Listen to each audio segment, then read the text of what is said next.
If you're like most people, your days are busy, but your biggest goals feel out of reach. Maybe you're always working, but not seeing the results you want. Maybe you're pulled in too many directions and worried you'll never get control. I've been there, and that's why I wrote this book. What if you could build a simple, reliable plan for your life, one that actually works? What if each week brought real progress, not just more things added to your list? Strategize Your Life gives you a step-by-step guide to do exactly that. This book isn't about hustle culture or hoping things will magically get better. It's about making your time and energy work for you. We'll talk about the real difference between just staying busy and actually getting somewhere, because those aren't the same thing. You'll start to figure out what truly matters to you, and just as important, what doesn't. You'll see exactly where your hours are going now, so you can put more of them toward what you care about most. And instead of chasing endless goals or getting lost in routines that never stick, you'll set up simple habits that keep you moving, even when life gets hard. The point isn't to do more, but to do what matters. You'll pick a few big things to focus on, and I'll show you how to keep making visible, steady progress toward them. Each chapter is short, direct, and easy to use. You'll get just enough background to understand why each step matters and plenty of examples to help you act. By the end, you'll have a clear life plan on a single page, 3 main goals, and a simple weekly habit to check your progress. If you've ever felt stuck or overwhelmed or just want a smarter way to run your life, this book is for you. The tools are practical, the language is clear, and you can start today. Let's begin. Chapter 1: Strategy Gap. Your calendar is full, your to-do list is endless. You're moving fast, checking boxes, responding to requests, showing up on time. Yet when you pause, really pause, and ask yourself what you've actually built this year, the answer feels thin. The scoreboard is nearly empty while the schedule screams full. You're busy, but you're not advancing. This is the strategy gap, the widening chasm between effort and outcomes, between motion and momentum. You're working hard, but you're not working toward anything coherent. You react to what arrives instead of steering toward what matters. And the cost compounds silently, week after week, until years dissolve into a blur of similar Mondays. Here's the truth. You don't have a life strategy. You have habits, requests, and defaults. Without an explicit strategy, a clear thesis, defined arenas, hard priorities, and a review rhythm, you optimize noise. You pour energy into whatever is urgent, visible, or easy, not what's important. The result? Chronic busyness without progress. This chapter sets the stakes. You'll see the root cause of drift, the hidden costs of inaction, and the system you'll build to close the gap. By the end of this book, you'll have a 1-page life plan, 3 high-leverage bets, and a weekly cadence that compounds clarity into results. But first, you need to see the problem clearly. The invisible drain. Your 168 hours each week are mostly unassigned. You think you're deliberate, but track your time honestly for 7 days and you'll discover the truth. Most of your hours are reactive by default. You respond to pings, attend meetings you didn't schedule, scroll feeds you didn't choose to open. Your attention is managed by algorithms and other people's agendas, not by you. The symptom is obvious: calendar full, scoreboard empty. You finish the week exhausted, but can't name 3 things that moved the needle. The root cause is subtler. You've never made explicit choices about where your scarcest resources, time, energy, attention should go. Instead, you let habits and requests decide for you. Context switching kills depth. Every notification is an unvoted board member hijacking your focus. Research shows it takes an average of 23 minutes to return to deep work after an interruption. If you're interrupted 6 times in a morning, you've lost the morning. Multiply that across a year, and you've lost your edge. Competing goals dilute effort. You want to advance your career, deepen relationships, master a craft, stay healthy, and explore new interests all at once. But without forced concentration, you spread thin. You mistake motion for momentum. You're doing many things poorly instead of few things well. Winners decide. Losers drift. Winners choose 3 priorities and say no to the rest. Losers keep all options open and wonder why nothing closes. The gap between them isn't talent or luck, it's strategy. The cost of inaction. If you don't install a strategy now, 3 traps will lock in. First, the hedonic treadmill. You'll chase short-lived highs, a promotion, a new gadget, a vacation, only to revert to baseline satisfaction within weeks. More input, same emotional output. The years dissolve into similar weeks because you're optimizing for spikes instead of systems. You never build the compounding loops that create lasting fulfillment. Second, social comparison steals direction. External scoreboards replace internal metrics. You measure success by likes, titles, and what your peers are doing, not by whether you're advancing what you actually care about. Envy masquerades as ambition. Your identity drifts toward whatever gets applause, not what aligns with your values. You become a stranger to yourself. Third, compounding regret. Opportunities slip by because you weren't prepared. Relationships atrophy from neglect. Health, learning, and mastery get deferred indefinitely to someday. The gap between who you are and who you could be widens, and unlike money, you can't recover lost time. The strategy gap doesn't announce itself with a crisis. It whispers. It shows up as a vague sense of dissatisfaction, a nagging feeling that you're capable of more, a quiet ache when you compare your lived week to your stated values. Ignore it long enough, and it becomes your life. What you'll build.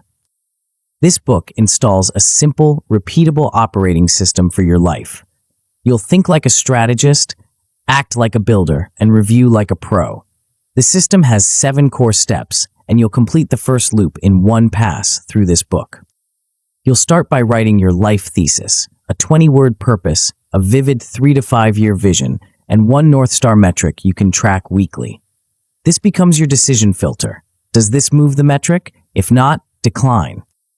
Next, you'll define your arenas, 4 to 7 verb-named domains like build career, deepen love, advance health.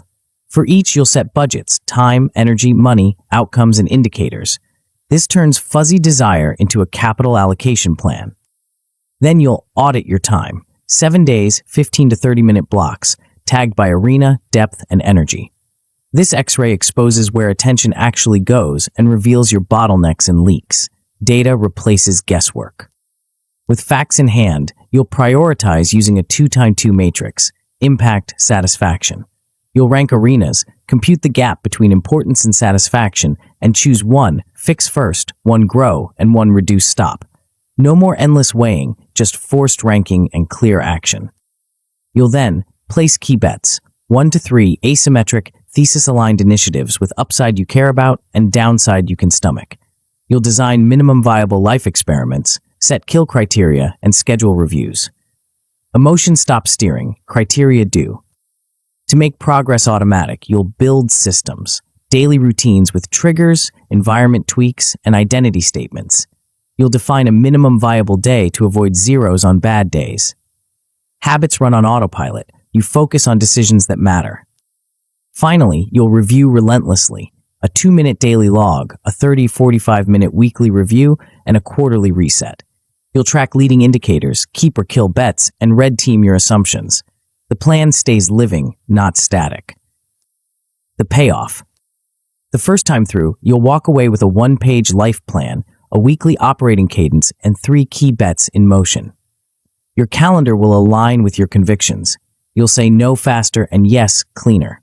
Decision time will drop by half. Over time, the system compounds. Clarity accelerates, fewer debates, more throughput. You'll achieve fewer, bigger wins by concentrating force like Warren Buffett. Protect downside, let upside run. Calm confidence replaces reactive scrambling. Data replaces drama. Reviews prevent drift. Your identity stabilizes around chosen standards, not external noise.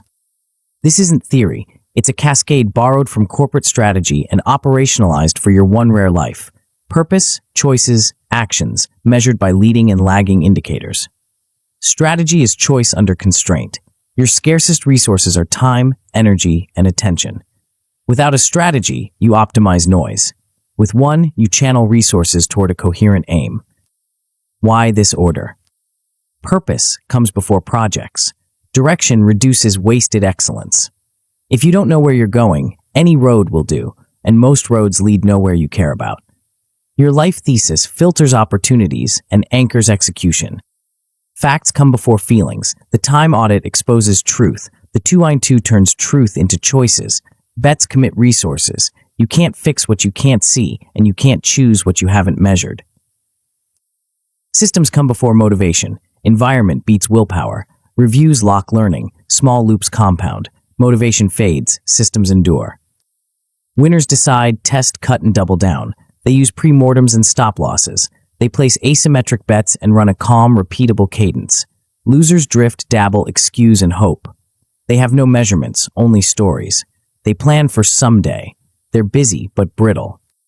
Model the icons. Buffett's concentration and patience. Serena Williams' routines as identity. Oprah Winfrey's vision-led arenas. They didn't stumble into excellence. They built systems that made excellence inevitable.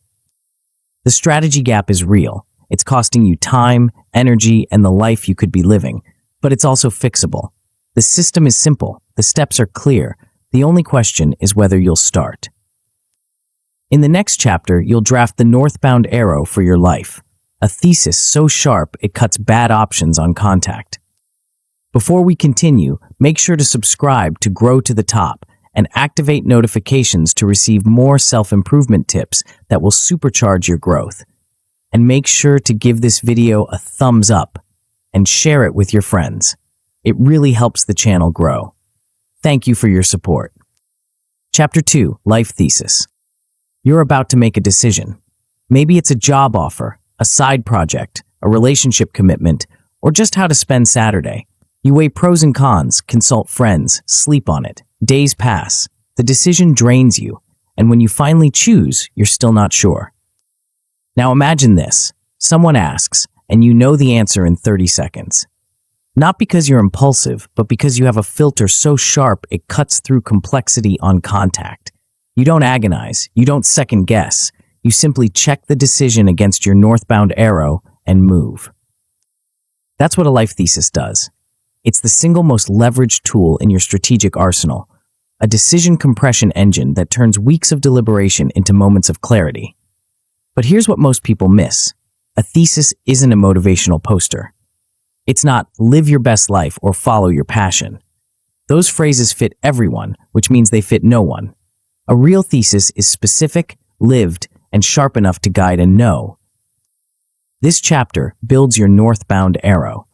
You'll draft 3 interlocking pieces that together form your life thesis: a purpose statement, a vision paragraph, and a North Star metric.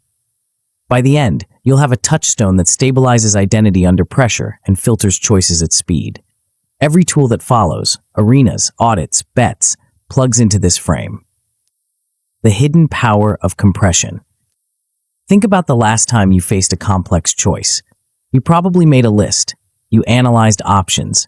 You tried to optimize for multiple variables at once: career growth, financial security, personal fulfillment, others' expectations. Your brain juggled 10 competing priorities, and the cognitive load paralyzed you.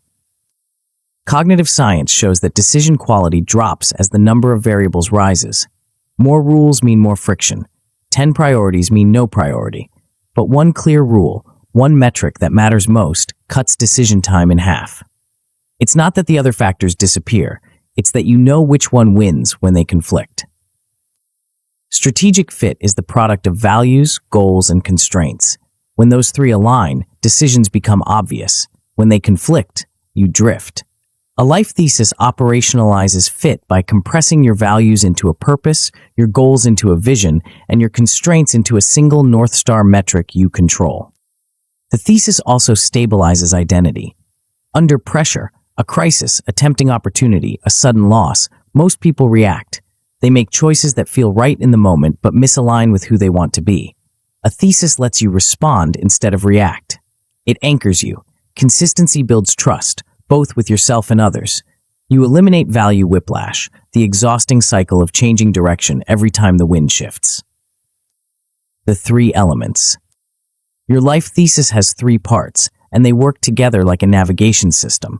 The purpose is your true north. The vision is your destination. The North Star metric is your real-time compass reading. Start with purpose. This is a 20-word statement, verb-led and specific, that captures what you're here to do. Not what sounds impressive, not what your parents want, what you're actually building with your one rare life. The test is simple. If the statement could apply to anyone, it applies to no one. Make a difference fails. Build tools that help creators earn a living passes.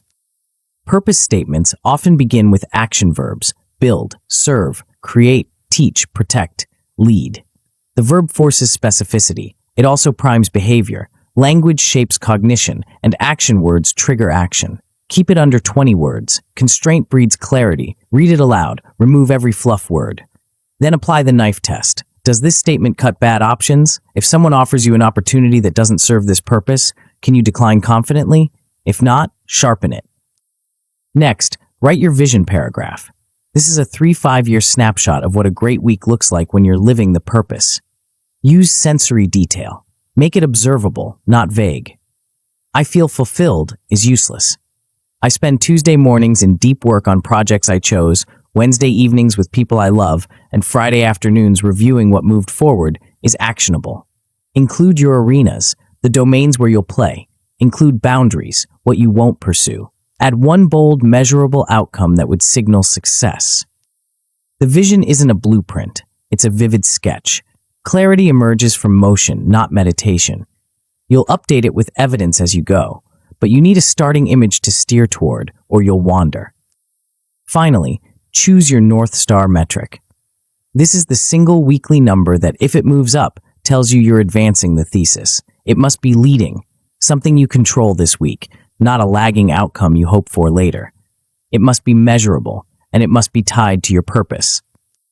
Examples: deep work hours if you're building mastery, meaningful relationship touches if you're deepening connection, practice minutes if you're advancing a craft, revenue from aligned clients if you're building a business.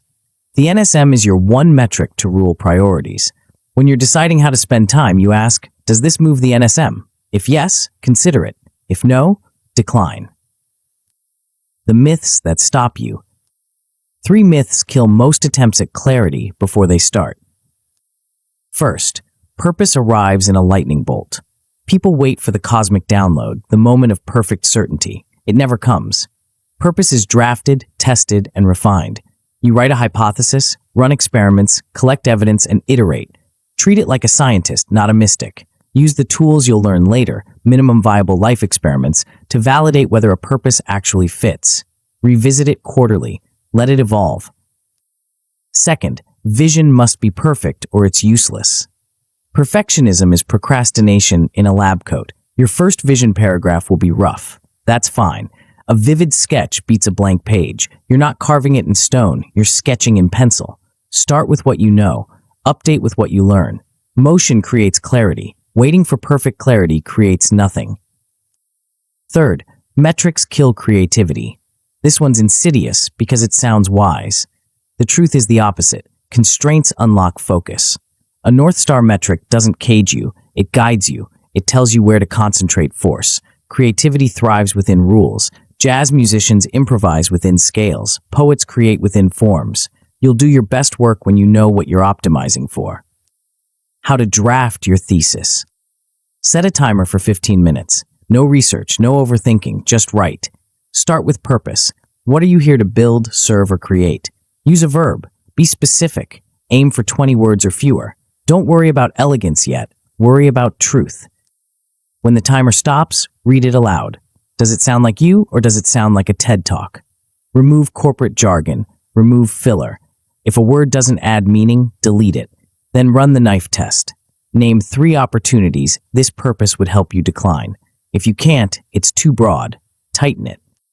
Next, write your vision paragraph. Describe an ideal week, 3 to 5 years from now.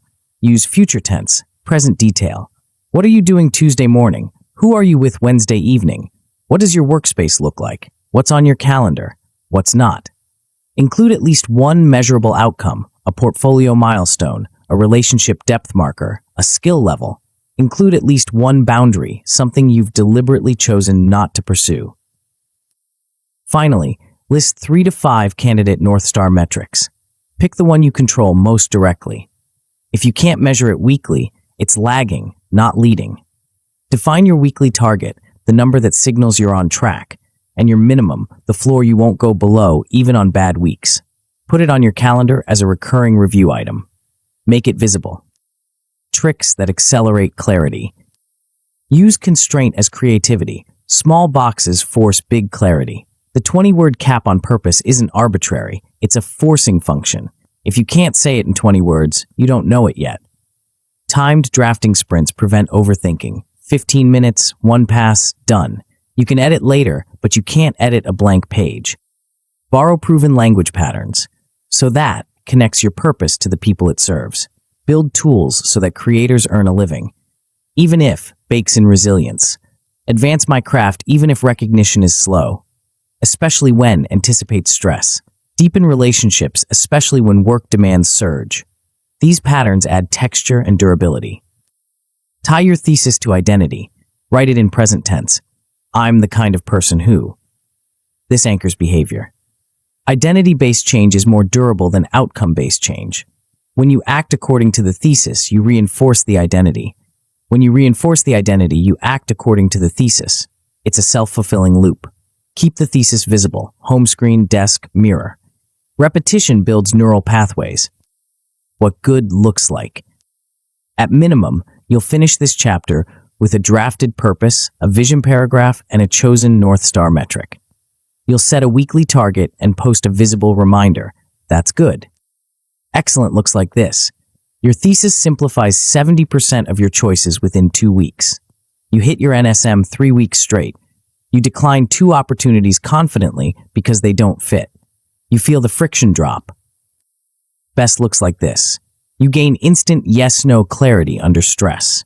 You free 10+ hours per week by cutting misaligned commitments. Others notice the shift, your consistency, your calm, your focus. Your identity stabilizes around chosen standards instead of external noise. When it goes wrong. 3 failure modes are common and all are fixable. Vague platitudes. If your purpose could be on a greeting card, it's too soft. Add verbs, numbers, constraints. Run the would this guide a no test. If it wouldn't help you decline anything, sharpen it. Red team it with a skeptical friend who will call out fluff. Too many metrics. You'll be tempted to track everything. Resist. 1 North Star metric. The rest become supporting indicators you review less often. Archive them for later. Tie your NSM to a calendar block so it's non-negotiable. Over-idealization.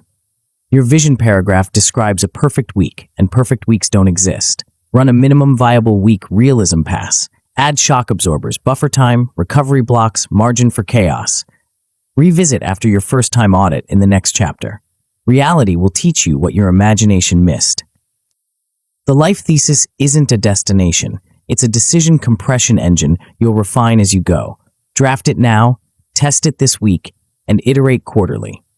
The goal isn't perfection. The goal is a northbound arrow sharp enough to cut bad options and clear enough to guide good ones. But even the sharpest arrow is useless if you're aiming at too many targets. In the next chapter, you'll discover the hidden structure that determines whether your force concentrates or scatters, and why most people are unknowingly playing a game they can't win. Chapter 3, Arenas. You have a life thesis now, a northbound arrow. You know your purpose, your vision, your North Star metric. You're ready to execute. So you open your calendar and see everything. Work projects, relationship commitments, personal goals, side hustles, learning ambitions, community obligations. They're all important. They all matter. And they're all competing for the same 168 hours. Here's the problem. Your thesis points north, but your life plays out in multiple territories at once. Career, relationships, health, craft, service, play. Each territory has its own logic, its own rhythms, its own demands. Without clear boundaries between them, they bleed into each other. Work bleeds into evenings. Urgent tasks bleed into deep work. Shallow commitments bleed into meaningful ones. You're playing everywhere, which means you're winning nowhere. This is where most people stall. They have clarity about direction, but chaos about allocation. They know what matters, but they don't know how much of their finite resources, time, energy, money, should go where. They treat life like an open-ended portfolio, adding positions without ever closing any. The result? Over-diversification. diluted returns, exhaustion. Arenas solve this. They're the strategic boundaries that stop goals from mixing, make trade-offs visible, and turn you from a passenger into an owner. By the end of this chapter, you'll have a living map of where your life actually plays out, with explicit budgets and non-negotiables for each domain. You'll decide like a CEO allocating capital, not like someone hoping it all works out. The hidden cost of borderless ambition. Think about the last time you tried to do it all. Maybe you wanted to advance your career while deepening relationships, while getting in shape, while mastering a new skill, while staying connected to friends, while exploring new interests. Noble goals, all of them. But here's what happened. You spread thin. You made incremental progress everywhere and breakthrough progress nowhere. Portfolio theory teaches that diversification reduces risk, but over-diversification dilutes returns. In investing, owning 50 stocks is safer than owning one, but owning 500 stocks means you're just buying the market average. In life, the same principle applies. Playing in too many domains simultaneously guarantees mediocrity across all of them. The theory of constraints goes further. A single bottleneck limits your entire system's throughput. If you're trying to grow in 7 areas, but you only have energy for deep work in one, that energy bottleneck throttles everything else. You can't solve it by working harder.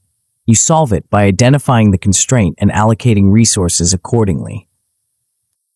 Arenas create strategic boundaries. They force you to name the territories where you'll compete, set explicit budgets for each, and most importantly, declare what you won't pursue. Strategy isn't about doing more. It's about choosing less and executing better. What you exclude sharpens what you include. Without arenas, trade-offs stay hidden. You say yes to a new project without realizing it steals hours from your craft.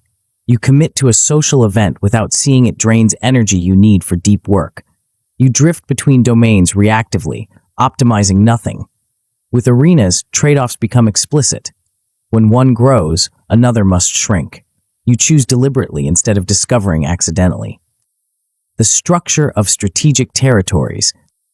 An arena is a verb-named domain where you invest resources to create outcomes. Not career, that's a noun, passive and vague. Build career. Not relationships, deepen love. Not health, advance health. The verb forces action. It primes behavior. It clarifies intent. You'll define 4 to 7 arenas. Fewer than 4, and you're probably ignoring critical domains. More than 7, and you're diluting force. The cap isn't arbitrary. It's a forcing function. It makes you choose. It prevents the sprawl that kills excellence. Each arena gets 3 things: an outcome, a boundary, and a budget. The outcome is a 1-sentence, measurable statement of what success looks like here. For build career, it might be lead high-impact projects that advance my expertise and open new opportunities. For deepen love, it might be sustain daily connection and quarterly adventures with my partner. Specific, observable, time-bound. The boundary is what you won't do in this arena. Boundaries protect your best contributions by preventing scope creep. For build career, you might declare, I won't take projects that don't align with my core expertise or long-term vision. For master craft, you might say, I won't pursue recognition before competence. Boundaries aren't limitations, they're liberations. They free you from the tyranny of infinite options. The budget is your allocation of time, energy, and money. How many hours per week does this arena get? Which energy windows, high, medium, low, does it claim? What financial resources does it require? Budgets make scarcity real. They turn vague intentions into hard choices. Measuring what moves. Each arena also needs indicators, 1 leading, 2 lagging. This is where most people stumble. They track outcomes they can't control and ignore inputs they can. Leading indicators are the weekly actions you control directly. For deepen love, it might be meaningful touches, deep conversations, shared experiences, intentional presence. For master craft, it might be practice minutes, deliberate, focused work on skill development. Leading indicators predict future results. They give you early warning signals. They let you course correct before problems compound. Lagging indicators are the outcomes you hope to see over time. For deep in love, they might be relationship satisfaction scores and conflict frequency. For master craft, they might be portfolio pieces completed and external recognition received. Lagging indicators confirm whether your leading actions are working, but they arrive too late to steer by. You need both. The combination creates a continuous correction loop. You act on leading indicators weekly. You review lagging indicators monthly or quarterly. If lagging indicators improve, you keep the leading actions. If they stagnate or decline, you adjust. No drama, no guessing, just data-driven iteration. The lies you've been told. 3 myths sabotage most attempts to define arenas. First, balance means equal time. People hear work-life balance and assume every domain deserves equal hours. That's nonsense. Balance means alignment to your thesis and season, not equal distribution. If you're launching a business, Build Career might claim 50 hours a week while Explore Play gets 5. That's not imbalance. That's strategic focus. Seasons shift, allocations follow. Equal time across all arenas often signals fear of choice, not wisdom. Second, more arenas hedge risk. This sounds prudent. In reality, sprawl kills excellence. You can't be world-class at 7 things simultaneously.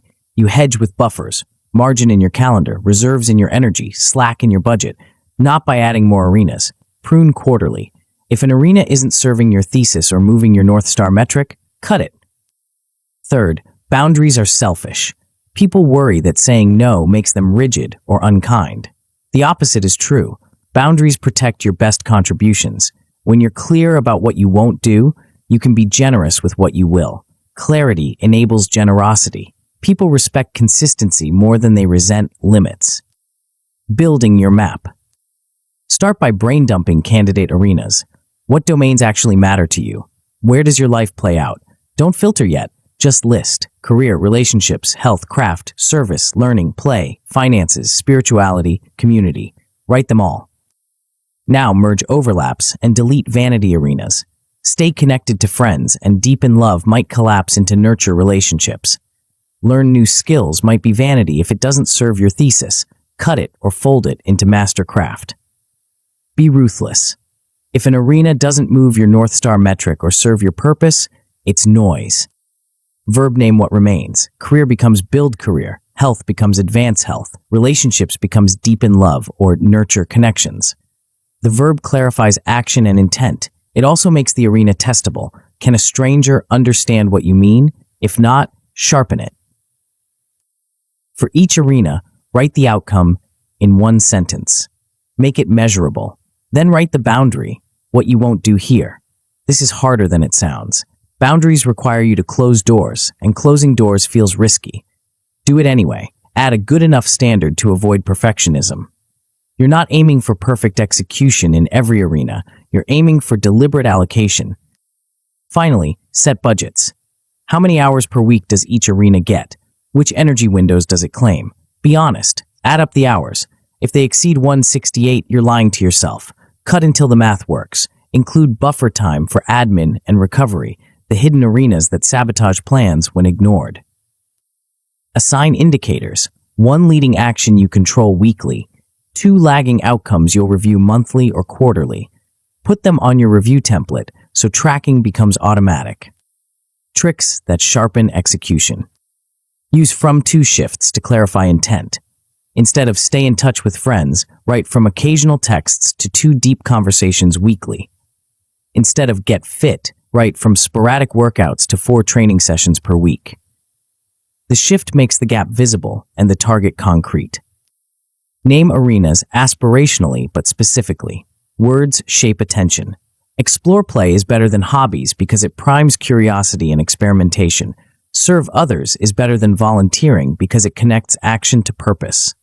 Avoid vague nouns. Test each name. Can a stranger understand what you mean?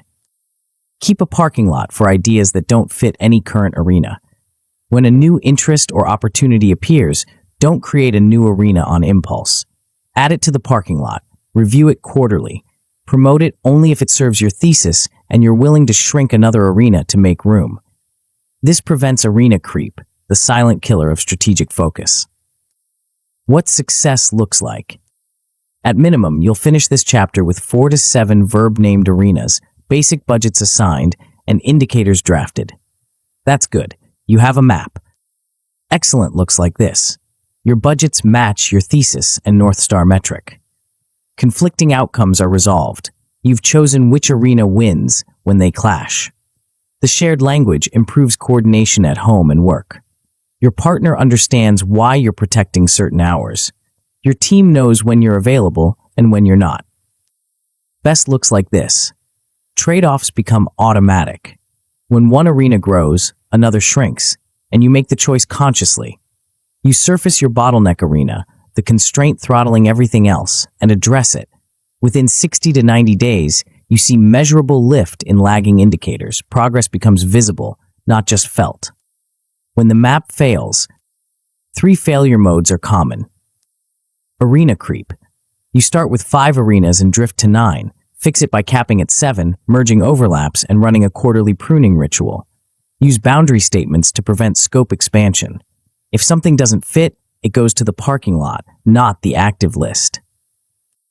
Conflicting outcomes. 2 arenas demand the same hours or energy windows. Fix it by escalating to your thesis. Which arena serves your purpose more directly?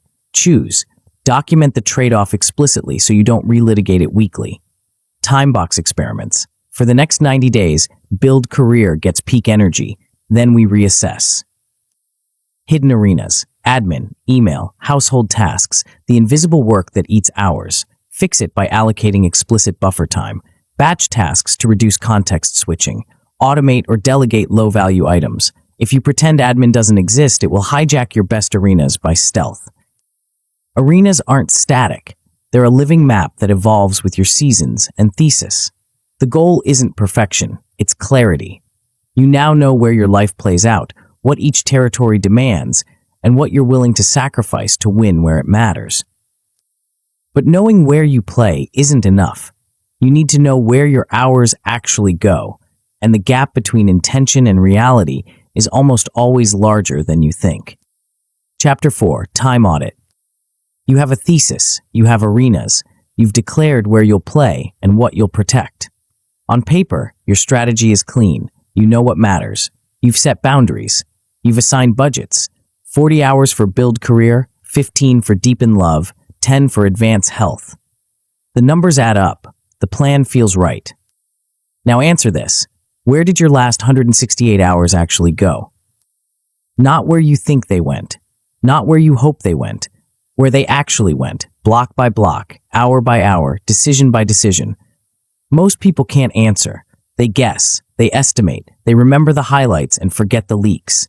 And the gap between their stated values and their lived hours is almost always larger and more painful than they expect. This chapter is your X-ray.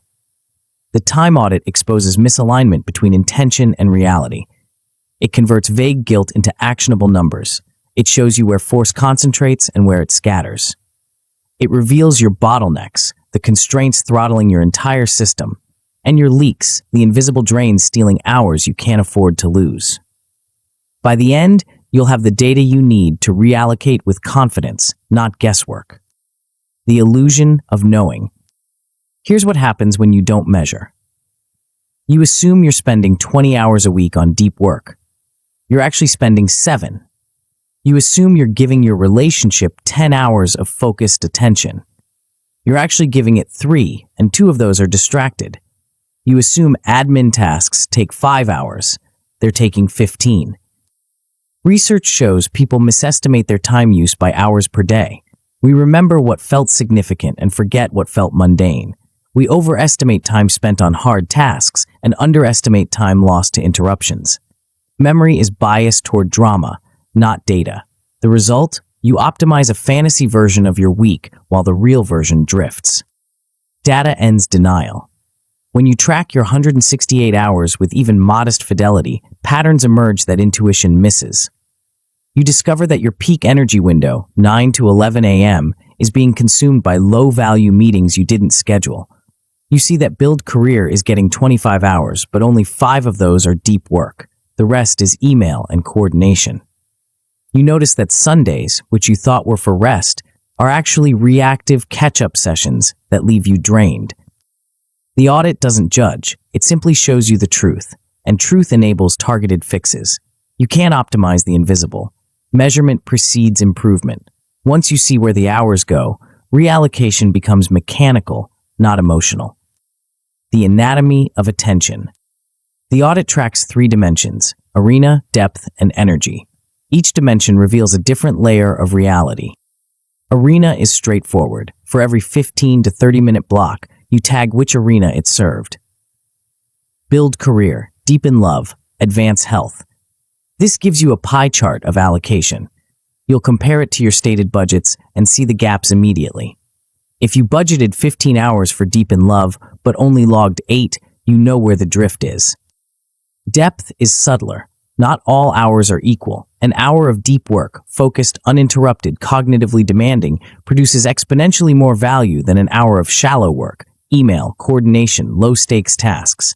And both are different from reactive work, firefighting, responding to pings, handling what arrives. The audit tags each block as deep, shallow, or reactive. This reveals your depth ratio, how much of your week is actually moving the needle versus maintaining the machine. Energy is the hidden multiplier. You have roughly 3 to 4 high-energy windows per day, times when focus is sharp, willpower is strong, and output is high. You also have medium-energy windows where you can execute but not create, and low-energy windows where even simple tasks feel hard. The audit tags each block by energy level. This creates a heat map showing when you're at your best and when you're running on fumes. Together, these 3 dimensions answer the questions that matter. Are you spending your peak energy on your highest leverage arenas? Are you protecting deep work blocks or letting them fragment into shallow tasks? Are you reacting by default or choosing by design? The lies that keep you guessing. 3 myths stop people from auditing their time. First, tracking time is suffocating. People imagine a prison of spreadsheets and stopwatches, every minute accounted for, spontaneity crushed. The reality is the opposite. Tracking creates freedom through clarity. You choose after you know. Right now, you're guessing, which means you're probably misallocating. Once you baseline your week, you can stop tracking daily and just spot check quarterly. The suffocation you fear is already here. It's called drift. Second, I already know where it goes. No, you don't. Surprise categories always emerge. You'll discover you're spending 6 hours a week on a project you thought was minor. You'll find that quick check-ins are consuming 10 hours. You'll see that transitions, the dead time between tasks, are bleeding 2 hours a day. Small leaks sink big ships. You can't plug them until you see them. Third, more hours equals more results. This is the grind fallacy. People think the answer to stalled progress is working longer. The audit reveals the truth. Depth beats duration. 1 hour of deep, focused work in a peak energy window often produces more than 4 hours of shallow, distracted work in a low energy window. Energy alignment multiplies output. Quality time wins twice. It delivers better results and costs less total time. Running the 7-day scan. The mechanics are simple. For 7 consecutive days, you'll log your 168 hours in 15 to 30-minute blocks.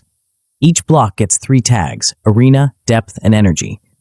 You'll batch log twice a day, once midday, once before bed, to keep it fast and avoid backfilling from faulty memory. Start by deciding your interval. 15-minute blocks give higher fidelity but require more discipline. 30-minute blocks are easier to maintain and still reveal the patterns you need. Pick one and stick with it for the full week. Consistency beats precision. Predefine your tag list on day 1. Use the arenas you defined in Chapter 3. Add a catch-all admin other for tasks that don't fit. For depth, use 3 categories only: deep, shallow, reactive. For energy, use 3 levels: high, medium, low. Lock the schema. No new tags midweek. If something doesn't fit, force it into the closest category. The goal is trend data, not taxonomic perfection. Log in real-time or near real-time. Don't wait until the end of the day and try to reconstruct from memory. You'll forget the leaks and inflate the highlights. Batch twice daily, once around lunch, once before bed. 2 minutes each time. That's it. At the end of 7 days, summarize and visualize. Total hours per arena. Calculate your depth ratio. What percentage of your week was deep work? Plot your energy heat map. When are you at your best?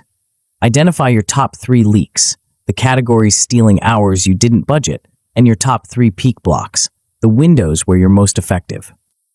Then translate to decisions. Reallocate hours from low-impact arenas to high-impact ones. Protect your peak energy blocks for deep work on key bets. Create no rules for the sources of your biggest leaks. The data tells you what to change. You just have to act. Tricks that keep it simple. Imperfect data beats no data. Aim for 80% completeness. If you miss a few blocks, mark them as unknowns and move on. Don't backfill from memory beyond one day. You'll just introduce bias. The goal is a representative week, not a perfect record. Keep tags brutally simple. 3 tags per block, 3 categories per tag. Resist the urge to add nuance. Deep work on strategic project and deep work on tactical project both get tagged deep. Merge them later if you need to. Consistency beats precision. The simpler the schema, the more likely you'll finish the week. Make it visual and immediate. Post your charts where you make decisions, near your desk, on your phone's home screen, in your weekly review template. Color code by depth. Green for deep, yellow for shallow, red for reactive. Instant insight. Review the visuals daily in 1 minute. Let the patterns sink in before you start changing anything. What the data reveals. At minimum, you'll finish the audit with accurate arena totals, a known depth ratio, and 2 obvious leaks identified. That's good. You have a baseline. Excellent looks like this. You've identified your peak energy windows and started protecting them. You've reallocated 5 or more deep hours per week from low-impact arenas to high-impact ones. Your calendar now reflects your real priorities, not just your stated ones. The gap between intention and reality is closing. Best looks like this. You've reduced waste by 20 to 30%. Your leading indicators, the inputs you control, improve within 2 weeks because you're finally allocating resources where they compound. Your sense of control and calm increases measurably. You stop feeling guilty about what you're not doing because you know exactly what you are doing and why.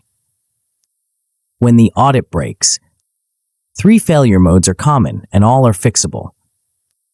Perfectionism stall. You want every block logged with surgical precision. You agonize over edge cases. You spend more time categorizing than doing. Fix it by accepting 80% fidelity. Use a 2-minute logging rule. If it takes longer than 2 minutes to log a session, your schema is too complex. Automate reminders so you don't forget to batch log twice daily. Tag bloat. You start with 3 tags per block and drift to 7. Deep work becomes deep strategic work and deep tactical work and deep creative work. Stop. Freeze the taxonomy on day 1. Merge similar tags at week's end if you must, but don't expand midweek. Keep the 3-category depth model. Deep, shallow, reactive. That's it. Shame spiral. You see the data and feel terrible. You're spending 30 hours on shallow work and only 5 on deep. You're giving your most important arena your worst energy. The guilt paralyzes you. Fix it by treating data as neutral. It's not a report card, it's a diagnostic. Compare only to your past week, not to some imagined ideal. Convert guilt into one reallocation decision, just one. Move 5 hours from a leak to a priority. See what happens. Adjust from there. The audit isn't punishment. It's power. It's the difference between hoping you're on track and knowing you're on track. It's the difference between vague dissatisfaction and targeted action. It's the X-ray that shows you where the fractures are so you can set them before they break. You now have the truth about your 168 hours. You know where force concentrates and where it scatters. You've seen your bottlenecks and your leaks. The question is no longer, where does my time go? The question is, what will I do about it?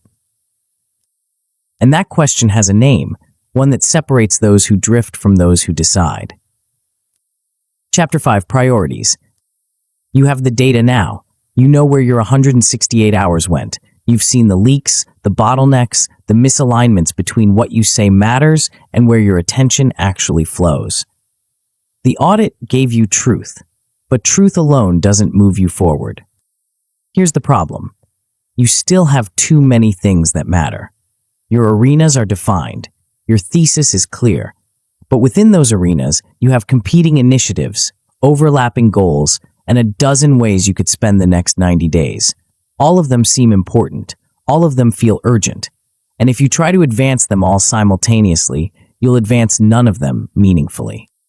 Everything can't be first. Scarcity forces choice, and choice creates power. Unranked goals compete and cancel out. They fragment your attention, dilute your energy, and leave you busy but stalled. Winners concentrate force on a short list, losers spread thin across a long one. The difference isn't talent or time, it's the willingness to rank. This chapter converts insight into force. You'll use a simple 2-2 matrix to reveal where you're overinvesting for minimal return and where minor changes could unlock outsized gains. You'll end with a short, aggressive agenda. 3 priorities that feel obvious and executable because they're data-backed and thesis-aligned. No more endless weighing, just clarity and action. The tyranny of equal importance. Most people treat their goals like a democracy. Every initiative gets a vote. Every arena gets a voice. The result is paralysis disguised as fairness. You spend Monday on one priority, Tuesday on another, Wednesday on a third. By Friday, you've touched everything and moved nothing. Progress is incremental everywhere and breakthrough nowhere. Decision science shows that forced ranking reduces choice paralysis. When you're required to choose, this one wins, that one waits, the decision becomes mechanical. You stop agonizing and start executing, but when everything is important, nothing is. The cognitive load of juggling 10 priorities drains the energy you need to advance any of them. Clarity speeds execution. When you have a clear top 3, you start fast. There's no hidden friction from indecision, no mental debate about what deserves your peak energy today. You know, you act. The planning energy that used to circulate endlessly converts into action energy that compounds. The tool that creates this clarity is deceptively simple. A 2x2 matrix that plots your arenas and initiatives on 2 axes. Impact on one side. How much value does this create toward your thesis? Satisfaction on the other. How much does this improve your lived well-being? The combination reveals 4 quadrants, and each quadrant demands a different strategy. The hidden geometry of choice. Impact measures value created. It's the objective contribution an arena or initiative makes toward your life thesis and North Star metric. If your NSM is deep work hours and an initiative protects your peak energy blocks, it has high impact. If your NSM is meaningful relationship touches and an arena creates space for connection, it has high impact. If something consumes hours but doesn't move the NSM, it has low impact, no matter how busy it makes you feel. Satisfaction measures lived well-being.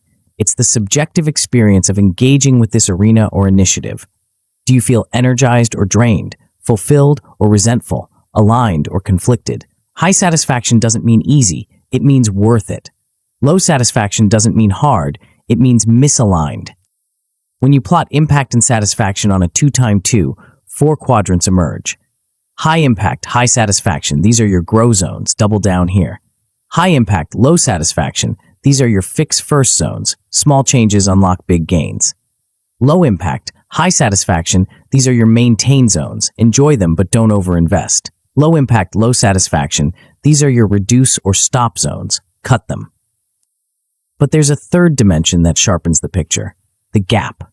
The gap is the difference between importance and satisfaction. If an arena is critically important to your thesis, but your satisfaction is low, the gap is large. That's a high leverage fix. If an arena is moderately important and your satisfaction is high, the gap is negative. You're oversatisfying a low impact area. That's a reallocation opportunity. The 2x2 plus the gap score turns vague feelings into ranked moves. You stop debating and start deciding. The lies that keep you stuck. 3 myths sabotage prioritization before it starts. First, urgent equals important. The inbox pings. The meeting request arrives. The deadline looms. Urgency screams for attention, and most people give it. But urgency is noise. Impact is signal. The urgent task rarely moves your North Star metric. It just feels pressing because someone else set the timeline. Use your NSM as a checkpoint before acting. If it doesn't move the metric, it's not a priority, it's a distraction. Protect your deep blocks from urgency traps, or urgency will consume them. Second, high satisfaction means keep investing. You love a particular arena, it feels good, it's easy, so you keep pouring hours into it even though it's not moving your thesis forward. This is comfort masquerading as strategy. High satisfaction in a low-impact area is a warning sign, not a green light. You're over-satisfying something that doesn't compound. Reallocate those hours to high-impact, low-satisfaction fix items. Prevent comfort from freezing growth. Third, you can fix everything at once. You see the 2x2. You identify 5 high-impact fixes, 3 growth opportunities, and 2 things to stop. You decide to tackle them all this month. By week 2, you're overwhelmed. By week 3, you've made minimal progress on all of them. Focus multiplies, diffusion divides. Choose 1 fix, 1 grow, 1 reduce. Sequence beats simultaneity. You'll get to the rest later, but only after you've closed the first loop. Building the short list. Start by scoring your arenas and major initiatives on a scale of 1 to 5 for both impact and satisfaction. Use your audit numbers to justify the scores. Don't rely on vibes. If Build Career consumed 30 hours last week, but only 5 were deep work, and your NSM is deep work hours, the impact score might be a 3, not a 5. If Deep in Love got 8 hours, but you felt distracted and resentful during most of them, the satisfaction score is low. Break ties with the if only one test. If you could only advance one arena this quarter, which would it be? That's your tiebreaker.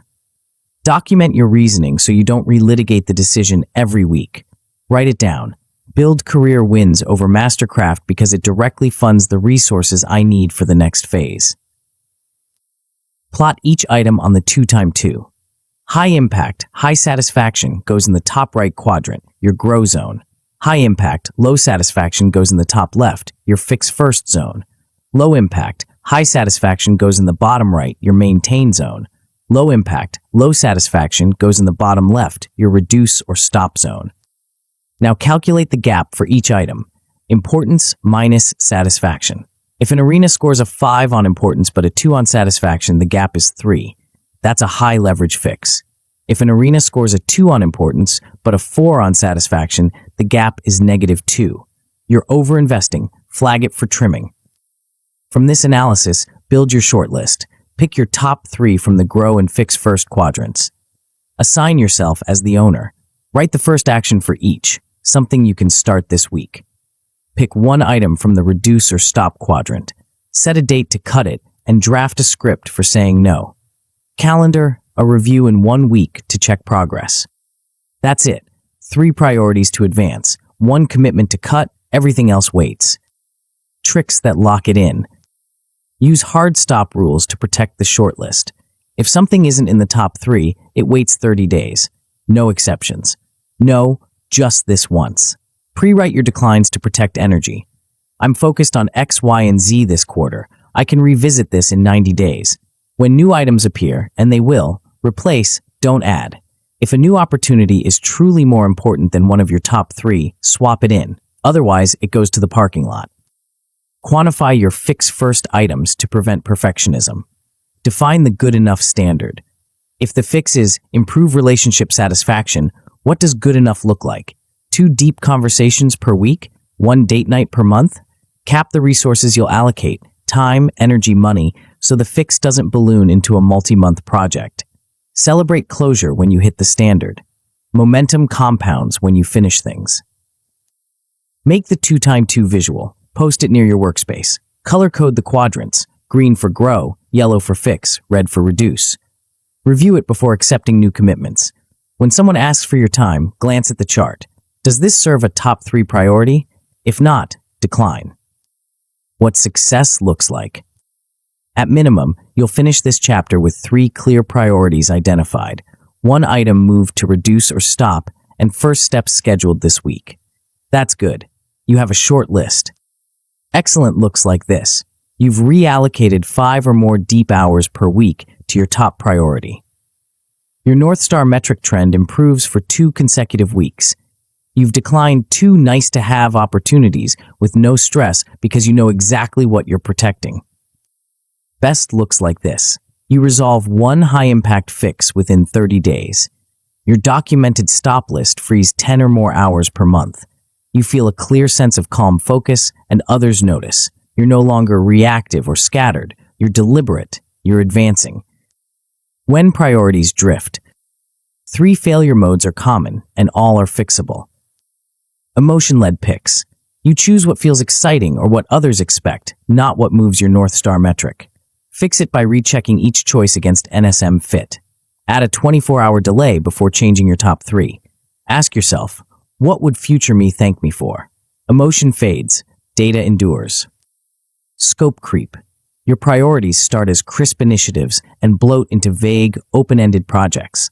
Improve career becomes rebuild entire professional identity. Fix it by converting priorities to projects with clear end states. Set 90-day horizons. Reevaluate after. Cap work in progress to 3. If you can't finish it in 90 days, it's not a priority, it's a program. Break it into smaller bets. Tie scores. 2 arenas score identically on impact and satisfaction. You can't decide. Fix it with forced ranking. Use the if-only-one test. Use regret minimization. Which choice would you regret not making in 5 years? If you're still stuck, pick one and revisit after 1 week of real-world data. Motion creates clarity. Waiting for perfect certainty creates nothing. Priorities aren't permanent. They're hypotheses you test with action. The 2x2 is a decision tool, not a prison. You'll revisit it quarterly, update scores with new data, and reallocate as your thesis and season evolve. The goal isn't to pick the perfect 3. It's to pick 3, act, learn, and adjust. You now have a short, aggressive agenda. You know what to grow, what to fix, and what to cut. The question is no longer, what should I focus on? The question is, how do I turn focus into momentum? And the answer lies in something most people misunderstand entirely, a concept that separates those who plan endlessly from those who win decisively. Chapter 6, Key Bets. You have priorities now. 3 clear initiatives ranked by impact and gap. You know what to grow, what to fix, and what to cut. The 2x2 gave you clarity. But clarity alone doesn't create momentum. Here's what happens next for most people. They take their 3 priorities and treat them like permanent fixtures. They commit vaguely. They work on them when they feel motivated. They hope for progress, but don't define what progress looks like. Weeks pass, effort accumulates, but the scoreboard stays quiet. They're moving, but they're not advancing. The problem is commitment without criteria. You've chosen what matters, but you haven't defined how you'll know if it's working or when you'll stop if it's not. You're steering by feel instead of data, and feel is a terrible compass. It keeps you invested in losing bets long after the evidence says quit. It makes you abandon winning bets at the first sign of friction. This chapter changes that. You'll translate your priorities into key bets, asymmetric, thesis-aligned initiatives with predefined success thresholds, kill criteria, and review dates. You'll act like an investor of your own life. Preserve downside, chase upside, cut losses early, let winners run. By the end, emotion stops steering. Data does. The power of concentrated force. Concentration beats diffusion. This isn't motivational rhetoric, it's physics. A few big pushes outperform many small pokes because compounding requires sustained attention. You can't build mastery in 20-minute bursts scattered across 6 domains. You can't deepen a relationship with sporadic check-ins. You can't launch a meaningful project by dabbling. The courage to ignore the rest creates advantage. When you commit deeply to 1 or 2 or 3 bets, you're not just allocating hours, you're allocating your best hours, your peak energy, your sharpest focus. You're saying, this matters enough to protect from interruption. That protection is what separates incremental progress from breakthrough results. But concentration alone isn't enough. Speed of learning determines edge. The faster you can test an assumption, collect evidence, and adjust, the faster you win. Experiments shorten feedback loops. They turn months of wondering into weeks of knowing. And the key to fast learning is treating your bets as hypotheses, not commitments. A hypothesis is a testable claim. If I invest 10 deep work hours per week in this project, I'll see measurable traction within 30 days. That's a hypothesis. You can prove it or disprove it. You can set leading indicators, the inputs you control, and watch for the signal. If the signal appears, you scale. If it doesn't, you pivot or kill. No drama, no sunk cost stubbornness, just disciplined iteration. What makes a bet asymmetric? Not all bets are created equal. Some have capped upside and unlimited downside. Avoid those. Others have unlimited upside and capped downside. Chase those. The difference is asymmetry. An asymmetric bet is one where the potential gain far exceeds the potential loss, and the loss is survivable. You're risking something you can afford to lose. Time, energy, a modest financial investment, for a shot at something that could transform an arena. If it works, the payoff compounds. If it doesn't, you learn and move on. The 3 criteria for a strong bet are fit, upside, and reversibility. Fit means it aligns with your life thesis, serves your North Star metric, and advances a priority from your 2-2.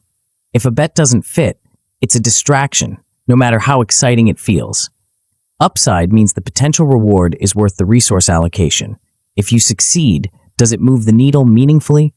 Reversibility means you can exit cleanly if it's not working. Can you stop without catastrophic loss? The more reversible, the safer the experiment. You'll select 1 to 3 bets. Fewer than 1, and you're not testing anything. More than 3, and you're diluting force. The cap is a forcing function. It makes you choose your highest conviction moves and ignore the rest. Designing the experiment. Each bet needs a structure. Without it, you're just hoping. With it, you're testing. The structure is called a minimum viable life experiment, an MVLE. It's the smallest, fastest test that proves or disproves whether this bet is worth scaling. Start by stating the hypothesis in 1 line. Be specific. If I dedicate 12 hours per week to deep work on this project, I'll complete a portfolio quality piece within 60 days. Or, if I schedule 2 intentional connection moments per week with my partner, relationship satisfaction will increase measurably within 30 days. The hypothesis must be falsifiable. You need to be able to look at the data in 30 or 60 days and say definitively, this worked or it didn't. Next, define your weekly leading inputs. These are the actions you control directly. Deep work hours, outreach touches, practice reps, meaningful conversations. Whatever drives the bet forward. Make them numeric, make them weekly, make them visible. Leading inputs are your early warning system. If you're hitting your inputs but not seeing results, the bet might be flawed. If you're missing your inputs, you're not testing the bet. You're testing your discipline. Then set your success threshold and kill criteria. The success threshold is the outcome that signals this is working, scale it. The kill criteria is the outcome or lack of outcome that signals this isn't working, cut it. Both must be defined before you start. Otherwise, you'll move the goalposts to justify continuing a losing bet or abandon a winning one prematurely.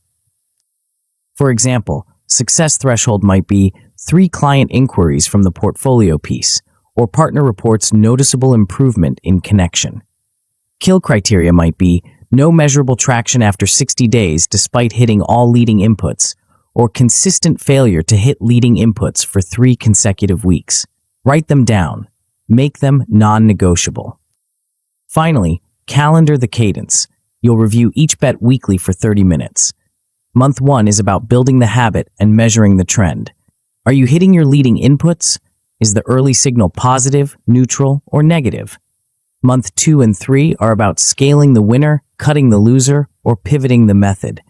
The review is sacred. Miss it, and you drift back into hope-based planning. The lies that kill bets. 3 myths sabotage most attempts to place smart bets. First, more bets mean more safety. People think diversification reduces risk. In investing, yes. In life, no. Too many bets starve each of oxygen. You can't give 3 bets the sustained attention they need if you're also juggling 5 others. Safety comes from buffers, margin in your calendar, reserves in your energy, financial slack, not from sprawl. Cut to create strength. Second, persistence always wins. Grit is celebrated, quitting is stigmatized, but persistence on the wrong thing digs holes. If you're 60 days into a bet, hitting all your leading inputs and seeing 0 signal, persistence isn't noble, it's stubborn. Pre-mortems reveal failure paths before you start. Stop losses protect future capacity. Cutting a bad bet frees resources for a better one. That's not failure, that's strategy. Third, pivoting equals failure. People fear changing course because it feels like admitting defeat. The opposite is true. Pivoting is disciplined learning. Winners adapt faster than conditions change. They keep the mission, the arena, the thesis, but change the method. If the hypothesis fails, you don't abandon the priority. You test a new hypothesis. Keep mission, change method. Scoring and selecting. You have candidate bets from your priorities. Now score them on 5 criteria, each on a 1 to 5 scale.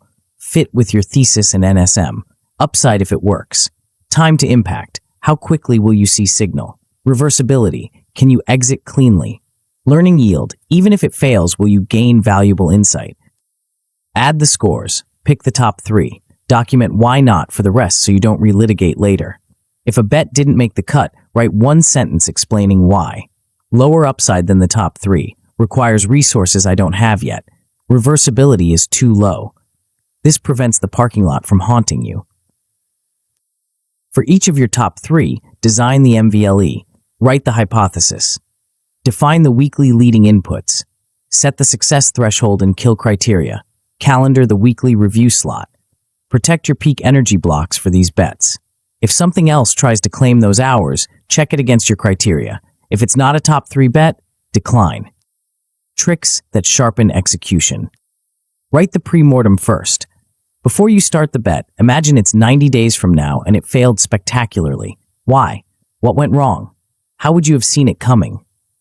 This exercise surfaces hidden risks and designs early warning indicators.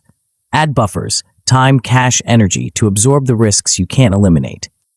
Keep 1 serendipity bet. This is a light-touch, low-cost, high-upside experiment that doesn't fit neatly into your arenas but could create lucky collisions.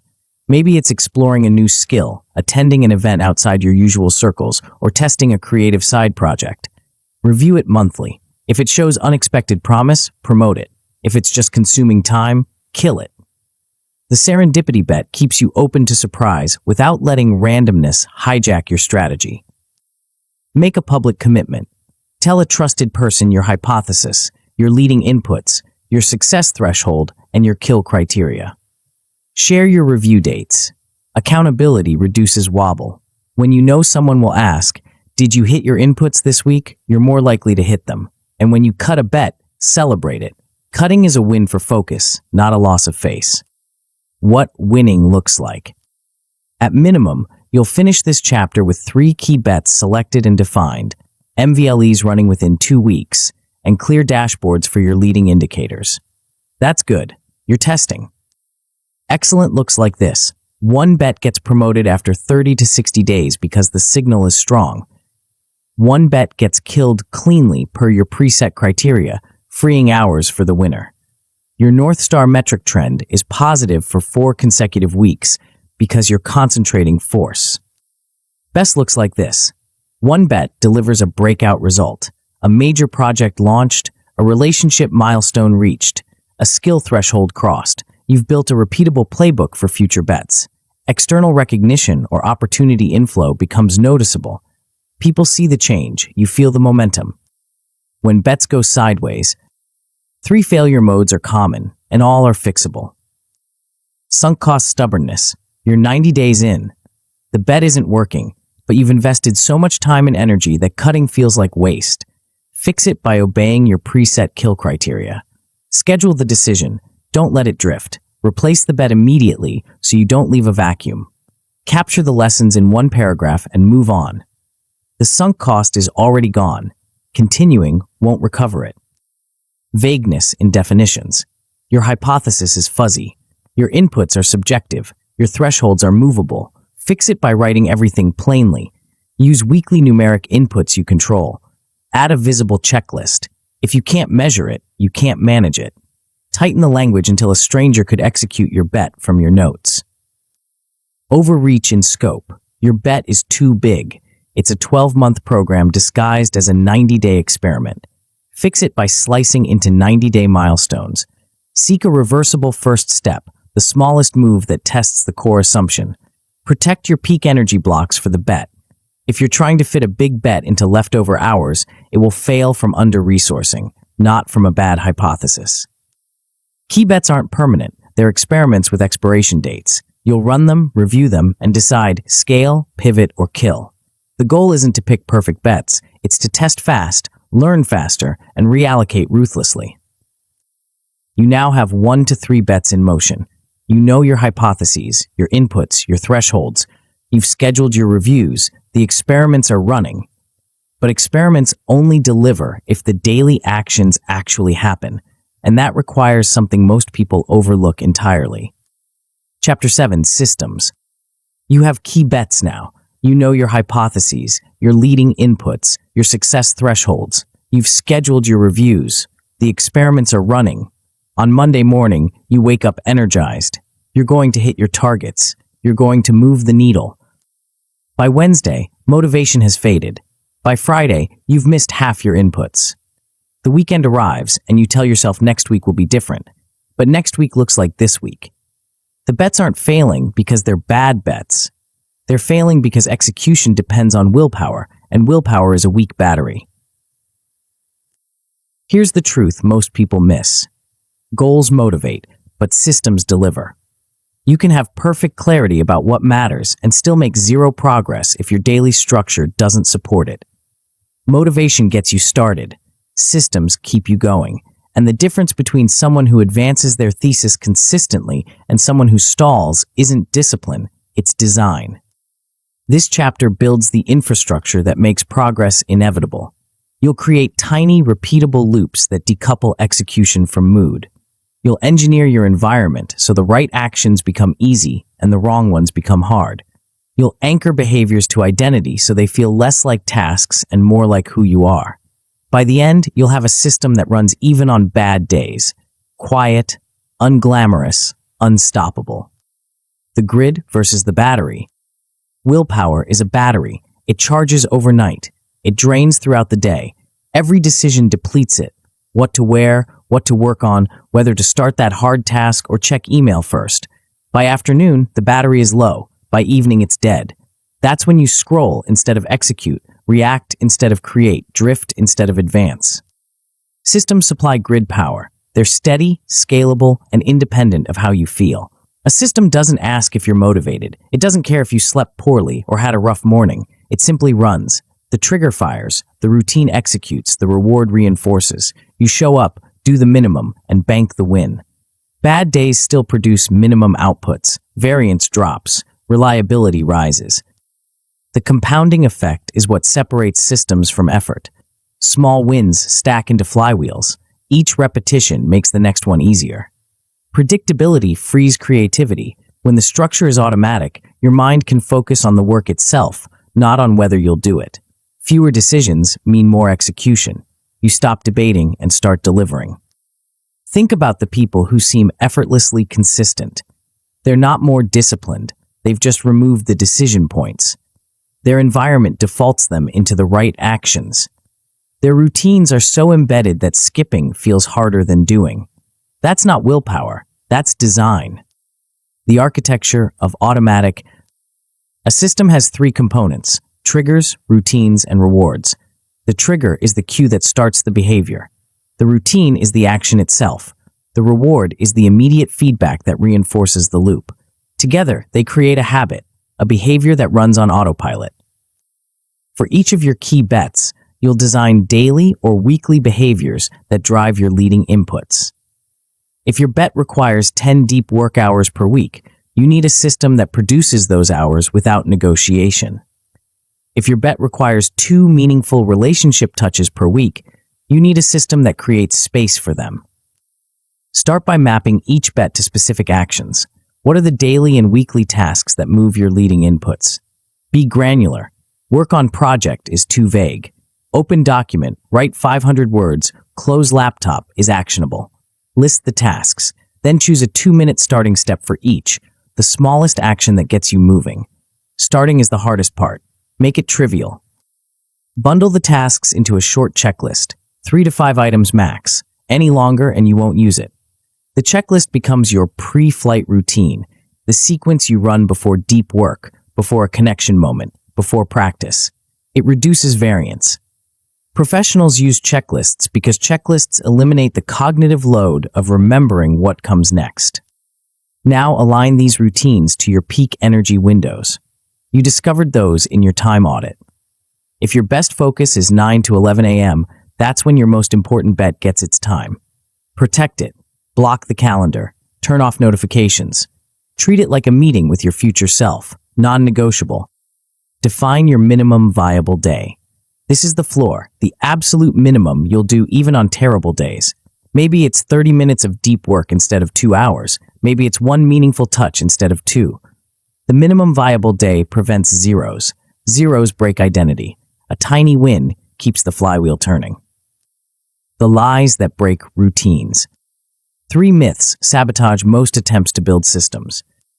First, discipline is enough. People believe that if they just try harder, they'll execute consistently. But environment beats grit over time. If your phone is on your desk, you'll check it. If your workspace is cluttered, you'll procrastinate. If the friction to start is high, you'll delay. Remove friction for desired behaviors. Add friction for distractions. Make the right action the default. Discipline is the backup plan, not the primary strategy.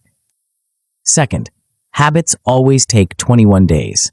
This myth is everywhere, and it's wrong. Habit formation varies by complexity and frequency. A simple behavior repeated daily might lock in quickly. A complex behavior done weekly might take months. Focus on repetitions, not days. Track streaks lightly to see progress, but avoid perfection traps. Missing one day doesn't erase the pattern. Forgive fast. Resume faster. Third, one perfect routine fits all. People design an ideal morning routine and expect it to work forever. Reality is messier. Routines are seasonal and personal. Your energy patterns shift. Your arenas shift. Your bets shift. Adjust with your reviews and energy maps. Keep the core behaviors that serve your thesis. Flex the rest. Rigidity breaks systems. Adaptability sustains them. Engineering the default. Your environment is a silent vote for or against your goals. Every object in your workspace, every app on your phone, every default setting is either helping or hindering. Most people leave their environment to chance. You're going to design it deliberately. Start by removing cues for distractions. If social media derails your deep work, delete the apps or use blockers during peak hours. If your phone pulls your attention, put it in another room. If clutter distracts you, clear your desk before you start. The fewer triggers for bad behaviors, the fewer bad behaviors you'll execute. Next, place tools within arm's reach of the action.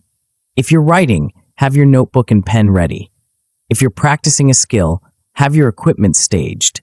If you're connecting with someone, have the calendar invite sent and the space prepared. Reduce the activation energy. The easier it is to start, the more likely you'll start. Preload the next session. At the end of each work block, set the stage for tomorrow. Open the document you'll work on. Lay out the tools you'll need. Write the first sentence or question. When you sit down the next day, the friction is gone. You don't have to decide what to do, you just continue. Write identity statements and place them where you'll see them. I'm the kind of person who writes before I read. I call before I scroll.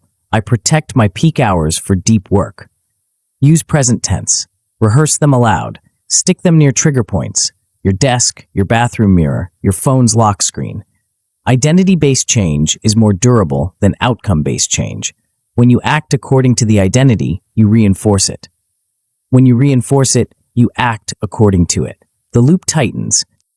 Tricks that lock it in. Habit stacking is one of the most reliable techniques. Attach a new action to an existing daily anchor. After I close my laptop at the end of the workday, I write 3 lines in my daily log. After I finish my morning routine, I open my deep work document. The anchor is already automatic. The new behavior rides along. Keep the stack short, 3 actions or fewer. Reward immediately. A simple check mark on a tracker works. The brain craves closure. Use the minimum viable day to protect identity on rough days. Define the tiny win. Maybe it's 5 minutes instead of an hour. Maybe it's 1 rep instead of 10. The standard is low enough that you can always hit it, but high enough that it counts. Avoid zeros. Zeros erode identity. A tiny win banks momentum for tomorrow. Checklists reduce variance. Create a pre-flight checklist for deep work. Close email, silence phone, open document, set timer. Create a post-flight checklist for shutdown. Log what moved, set tomorrow's first action, close all tabs. Review the checklists weekly. Prune steps that don't add value. Convert recurring tasks into templates so you're not reinventing the process each time. What success looks like. At minimum, you'll finish this chapter with 2 daily routines running 70% of days, a minimum viable day that prevents zeros, and shrinking distraction windows. That's good. You're building the infrastructure. Excellent looks like this. Execution feels automatic most days. You don't debate whether to start, you just start. Your North Star metric improves steadily for 4 to 6 weeks because the inputs are consistent. Others notice your reliability and calm. You're not scrambling, you're not stressed, you're just executing. Best looks like this. The flywheel effect kicks in. Progress continues with less effort because the system carries you. You achieve breakthrough outputs on a key bet, not from heroic sprints, but from steady compounding. Your identity shifts. You stop saying, I'm trying to be the kind of person who, and start saying, this is who I am now. The system has become you. When systems fail, 3 failure modes are common, and all are fixable. All or nothing perfectionism. You miss one day and decide the streak is broken, so why bother? Fix it by codifying your minimum viable day.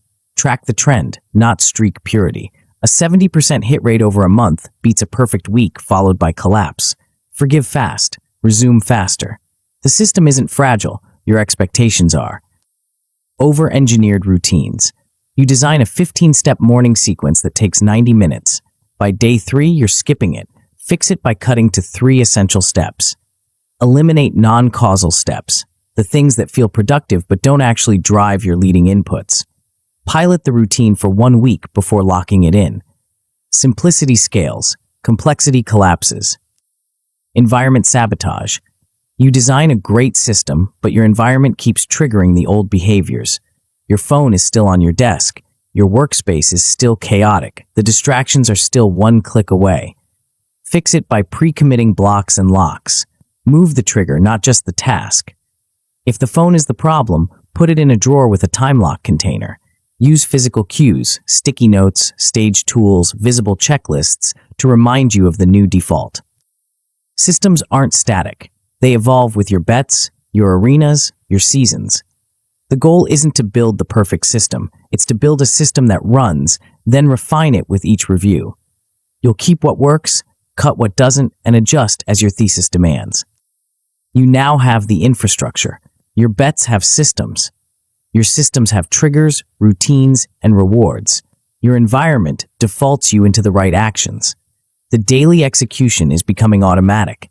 But automatic execution only compounds if you're steering in the right direction, and steering requires something most people skip entirely. Chapter 8, Reviews. Your systems are running. Your bets are in motion. Your daily routines are producing inputs. The infrastructure is working. But here's what happens next. The world shifts. A new opportunity appears. An assumption proves wrong. A bet that looked promising 3 weeks ago now feels stale. And if you're not paying attention, if you're just executing the plan you wrote a month ago, you'll keep investing in yesterday's priorities while today's reality passes you by. Most people treat their life strategy like a New Year's resolution. They set it once, execute for a few weeks, then drift. The plan becomes static while life stays dynamic. By the time they notice the misalignment, months have passed. The gap between intention and reality has widened. The strategy that felt sharp in January feels irrelevant by March. This is where most strategic plans die, not from bad ideas, but from stale ones. The plan doesn't update, the bets don't adjust, the priorities calcify, and the person who could have adapted early instead adapts late or not at all. Reviews solve this. They're your control room, the place where data converts into decisions and your plan stays current with reality.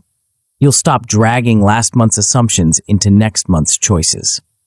The result is agility without chaos, calm, continuous adaptation, and a learning rate that outpaces everyone still flying blind. The advantage of fast feedback. Learning speed beats original plan quality. This isn't intuitive. People assume the winner is the one with the best initial strategy. But in a dynamic environment, the winner is the one who learns fastest. Fast feedback corrects course early. Small adjustments prevent big failures. You become adaptive, not reactive. Think about it. If you review your bets weekly, you'll spot a failing hypothesis within 30 days. If you review quarterly, you'll spot it in 90 days, after you've burned 3 times the resources. If you never review, you'll keep investing until the failure becomes catastrophic. The tighter the feedback loop, the higher your learning rate. And advantage accrues to the faster learner, not the first mover. Consistency compounds in ways motivation never will. A weekly review rhythm reduces anxiety because decisions happen on schedule, not on mood. You're not constantly wondering if you're on track, because you checked this week. Momentum becomes the default. Drift becomes the exception. And the calm that comes from knowing you're steering, not hoping, is worth the 45 minutes it costs. The 3-tier cadence. Reviews happen at 3 intervals: daily, weekly, and quarterly. Each serves a different purpose. The daily check-in captures signal before it fades. The weekly review makes decisions and adjusts course. The quarterly reset challenges assumptions and reallocates big resources. The daily log is the simplest. At the end of each day, you write 3 lines. What mattered today? What moved forward? What blocked progress? 2 minutes, no more. Then you set tomorrow's first action, the one thing you'll start with, no debate. This micro-habit keeps you honest. It prevents the week from blurring into a vague sense of busy, and it creates a breadcrumb trail you'll use in your weekly review. The weekly review is where the real work happens. Block 30 to 45 minutes. Same time, same place, non-negotiable. You'll score your North Star metric, target versus actual, trend arrow up or down. You'll update your arena hours and depth ratio from the past week. You'll review your key bets, keep, kill, or pivot. You'll refresh your 2x2 if priorities have shifted, and you'll make one bold adjustment, something you'll do differently next week based on what you learned this week. The weekly review is the most leveraged 45 minutes of your week. It's where you catch drift before it compounds, kill bad bets before they drain you, and double down on winners before the signal fades. Without it, you're flying blind. With it, you're steering. The quarterly reset is your strategic pause, block 90 to 120 minutes. You'll run scenario planning, best case, base case, worst case for the next 90 days. You'll red team your thesis, actively look for evidence that your assumptions are wrong. You'll reallocate budgets across arenas based on what the last quarter taught you. And if the evidence demands it, you'll revise your life thesis. Not lightly, but deliberately. The quarterly reset keeps your strategy from ossifying. The lies that kill learning. 3 myths stop people from reviewing consistently.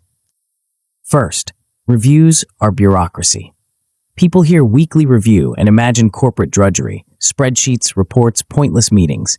The reality is the opposite. A tight weekly review is the most anti-bureaucratic thing you can do.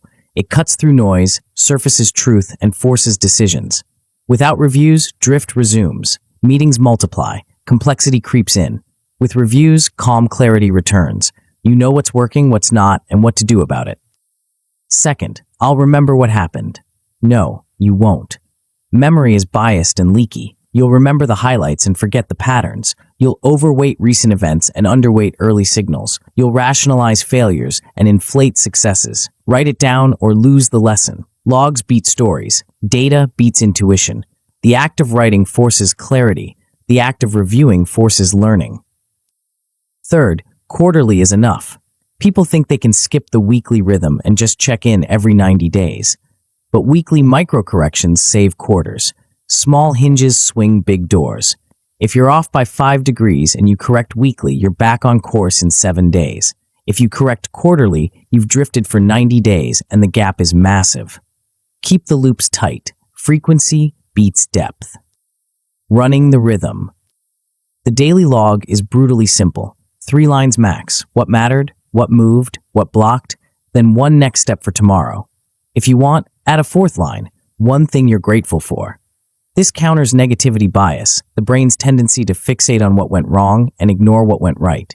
2 minutes. Done. The weekly review follows a one-page template. Reuse it every week. Don't reinvent. At the top, score your North Star metric, target versus actual, trend arrow. If you're trending down for 2 weeks straight, something's wrong. Investigate. Next, update your arenas. Total hours per arena this week. Depth ratio. How much was deep work versus shallow or reactive?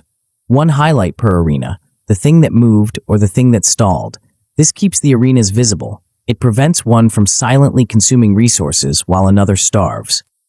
Then, review your key bets. For each bet, ask, keep, kill, or pivot. If the leading inputs are strong and the early signal is positive, keep. If the inputs are weak or the signal is absent, kill or pivot. Make the decision this week. Don't let it drift. Document why. One paragraph. This prevents relitigation and creates a learning archive. Finally, make one bold adjustment. Based on what you learned this week, what will you do differently next week?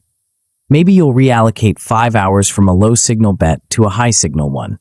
Maybe you'll cut a meeting that's draining energy. Maybe you'll protect a peak block that kept getting interrupted. One change. Execute it. Review the result next week. The quarterly reset is deeper. Start with scenario planning. Best case, what happens if everything breaks your way? Base case, what happens if things continue as they are? Worst case, what happens if your key assumptions fail? For each scenario, identify the early trigger, the signal that tells you which path you're on. This reduces surprise. You've pre-thought the forks. Next, red team your thesis. Actively argue against your own assumptions.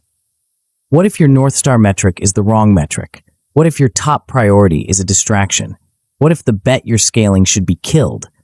This counters confirmation bias. You're not looking for evidence you're right, you're looking for evidence you're wrong.